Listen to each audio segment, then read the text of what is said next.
Alrighty, this is my 2020 presidential election prediction. It's currently June 10th, 2020, so about 5 months away from the election.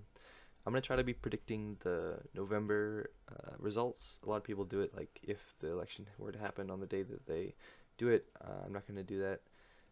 However, because it is 5 months away, it's probably going to change. My margins are solid is above 15%, likely is 5 to 15%. Lean is 1 to 5%, and then tilt is 0 to 1%, and same thing for the Republicans. So I'll just start by filling in the safe states. Alrighty, so I got all those safe states filled in. That includes places like Marine's 1st District, as well as South Carolina. Some people would say it's maybe a likely, I don't, either way, it's going to go to the Republicans, so it doesn't really matter. Um, so we'll start with the leans. With the Democrats, probably any seat that realistically went for Hillary Clinton will also vote for Joe Biden. So it includes Minnesota, Colorado, New Mexico. New Mexico might even be above 15%, but I'll just leave it as lean for now. Virginia and probably New Hampshire, as well as Nevada and Maine at large. Maine at large doesn't really have any polling data out right now, or lots of polling data, so I'll just put it as the 2016 margins, which is a decent guess, I hope. As for Nevada, Joe Biden doesn't do super well with Latinos, so I'll give him I'll give it to him as a likely. I think Trump might try to campaign there a bit, so we'll see how it goes. Um, and then New Hampshire, a state that Clinton just barely won by about I think 2 or 3 thousand votes. However, considering the Democratic primary took place there, or the second Democratic state for the primary took place there, um, there'll be a good amount of Democratic turnout, so I think Joe Biden should be able to win it by about 5 or 6%. All right. So as for the Republicans, I think Texas is not. Some people think Texas is going to be purple, but realistically, it's not going to go for the Democrats. If Beto O'Rourke couldn't win it, who visited, I believe, every single county in Texas, Joe Biden's no way he's going to win Texas unless Trump does something, very unusual and causes Texas to flip. But realistically, I could see it going for maybe about 3 to 4 or 5%, something like that for Donald Trump. Iowa, same thing, except probably more like a 6% margin. I think it went for Trump over Clinton by like 9% or something. A state that's been trending more and more to the right. But I think considering Joe Biden is more popular than Hillary Clinton, he should probably lose it by more like 6 points or 7 points instead of 9. Same thing with Ohio, which has become pretty much a likely Republican state at this point. I really don't see Joe Biden winning there, or any Democrat realistically. And then finally, Maine's 2nd District, probably a lean Republican again. All right, so now we're down to the final 7 truly swing states, I would say, or battleground states. Realistically, if you knew the results of these 7 states and you couldn't see the rest of the map, you could pretty much tell who wins the election. We'll start with the 2 that are probably more likely to not be battleground states, which are North Carolina and Georgia. Both I'm going to categorize in the leans column. I could see North Carolina going for Trump by about probably 2%. Same thing with Georgia, maybe 3%. I know people are saying that North Carolina and Georgia can be won by Joe Biden, but considering Trump needs to hang on to these states, he will certainly campaign in this area, and he'll hold on to them. He'll campaign here before he focuses too much on the Midwest, because if he loses these, he's done. So I also, considering that I know people have been saying Joe Biden can win in North Carolina, but considering Obama did not win there in 2012, and Joe Biden is not as popular as Obama, I have a hard time believing he could win there. Alright, so now we're down to the final 5, which is the Rust Belt and Arizona and Florida. I think we'll start with Michigan, which has a lot of polling data in favor of Joe Biden.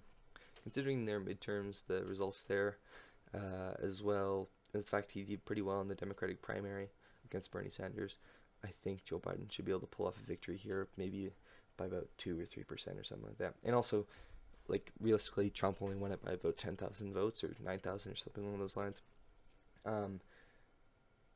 I have a hard time believing Trump is going to be gaining support in Michigan, and 10,000 votes is not hard at all to make up, as long as you just don't forget about it. Just actually focus on it. So Joe Biden should not have a problem winning back Michigan. Now we're left with Arizona, Wisconsin, Pennsylvania, and Florida. If I'm being honest, I think all of these could probably be considered as complete toss-ups, but I'll try my best to categorize them into what I think is what they will go to. I'll start with Arizona, I guess, which I'm going to categorize as tilt Democrat. My reasoning behind this is I think Trump won't really focus on Arizona, and I know the Joe Biden campaign has expressed interest in focusing on Arizona. And there's a few other factors, including that Arizona has a pretty old population who generally tend to vote for or generally seem to like Joe Biden. The McCain family has endorsed Biden. And then you have, of course, the Senate race there between Mark Kelly and Martha McSally, I believe her name is, where Mark Kelly is doing very, very well. And hopefully that will generate a lot of momentum for Biden, and I think he will take the state by just maybe 0.8% or something like that. I'll go over to Florida next. Florida is a Florida is a state that a lot of people have been categorizing as like likely or even, safe, not safe, but certainly has a good chance of going towards the Republicans. Although I think people are underestimating the fact that Florida has so many old people which do like Joe Biden, as well as the fact that in the primary he did do pretty well against Bernie Sanders. I think realistically Florida is going to be very, very close, a lot closer than most people expect. But Trump, once again, like North Carolina, like Georgia, will really campaign in Florida, because if he loses Florida, he certainly loses the election. I don't know if the opposite of that is true, but if he does lose these 29 electoral votes, I really have a hard time believing he could catch up. So he will campaign here hard and probably win it by, I could see, around 0.5, 0.6% or something like that. Also, in the midterms, I think they didn't really shift too much to the left, and I could see them still not having too much of a problem voting for Trump. Okay, so for Pennsylvania, I think Pennsylvania, a lot of people, it's like the opposite of Florida. A lot of people are saying that Joe Biden won't have a problem winning here, putting it as like a likely or a lean or whatever. But I think, like Florida, people are kind of underestimating how much Trump will campaign there. And I don't think he'll be able to win, considering Joe Biden knows that. He will be also campaigning in Pennsylvania a lot. And considering things like the 2018 midterm elections, they did shift towards the Democrats quite a bit. I could see Joe Biden probably winning there by about 1% or so. Once again, Trump only won the state by about 70,000 votes or 50,000 votes or something in that area. Joe Biden will have no problem making up those votes, especially if the economy is bad or considering the coronavirus situation or whatever. I think Joe Biden should be able to hang on to Pennsylvania, probably by around a 1% margin. So I guess I'll put it as a tilt. Finally, Wisconsin. This is probably the one where is the most toss-up of all these other toss-up states. Although considering polling data there is I think the least favorable for Joe Biden out of all the three the three Rust Belt states. I believe that Trump should be able to hang on to this one if he campaigns there. Although this one's going to be very, very close, and I could certainly see Joe Biden winning Wisconsin, no problem. But yeah, I think I'm going to put it as a tilt Republican right now. And there's my final map. It's 259, 279. Once again, this is June 10th, 2020, so quite a ways away from the election. I'm sure my prediction will change as time goes on. And I'm sure I'll probably come back here the night of the election and laugh at myself at how stupid I was. But yeah, I'm no political scientist or whatever, or pundit, so this is just my gut feeling and based on polling data and other factors.